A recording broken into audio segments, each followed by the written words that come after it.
Anggota DPRD Provinsi Kalbar, Heri Mustamin, meminta pemerintah provinsi untuk membuat perencanaan yang jelas terkait pemenuhan kebutuhan air bersih bagi masyarakat di 14 kabupaten kota yang ada.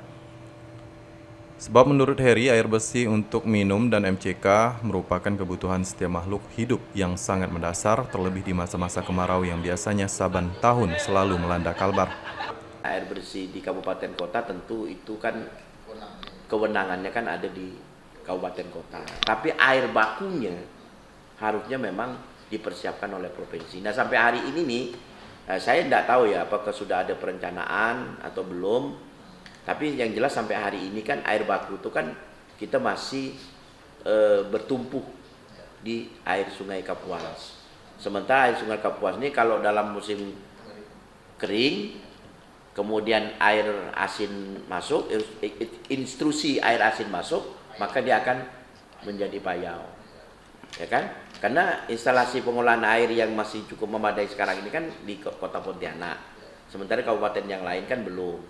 Nah ini yang barangkali ke depannya memang dalam hal ini tentu pemerintah provinsi ya, mungkin di masa-masa transisi ini barangkali belum mampu lah, tapi paling tidak harus ada perencanaannya yang jelas lah. Karena ini berkaitan dengan air bersih ini kan ini persoalan bagaimanapun kebutuhan makhluk hidup. Menurut Heri Mustamin, perencanaan yang matang perlu dibuat dengan tidak bergantung pada ketersediaan air baku di Sungai Kapuas sehingga distribusi air bersih dapat sampai ke desa-desa yang jauh dari pesisir sungai. Untuk mendorong realisasi perencanaan tersebut, Heri juga berharap pemerintah kabupaten kota proaktif melakukan pengajuan serta menanyakan kepada Pemprov. Selain itu, Heri pun menyebut kewajiban penyediaan air baku untuk diolah menjadi air bersih ada pada pemerintah provinsi. Nah kalau ini tidak dipersiapkan tentu ke depan akan menjadi persoalan yang sangat serius. Ya kan itu. Nah tentu kita berharap nih kabupaten kota juga harus proaktif juga. Ya kan, proaktif untuk bagaimana mempertanyakan lah paling tidak ini kepada pemerintah pusat maupun kepada pemerintah provinsi. Karena pemerintah provinsi itu juga wakil daripada pemerintah pusat. Nah sampai hari ini kan belum ada gerakan nih yang saya tahu ya.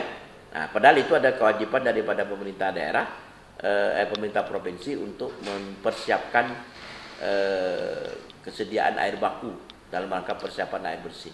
Dan sekarang kan kita punya pajak, kita kan lagi menarik pajak air permukaan.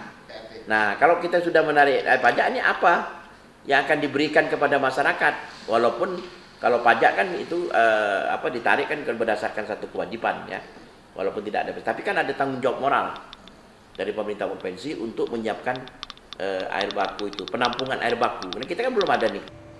Anwar Pontipi memberitakan.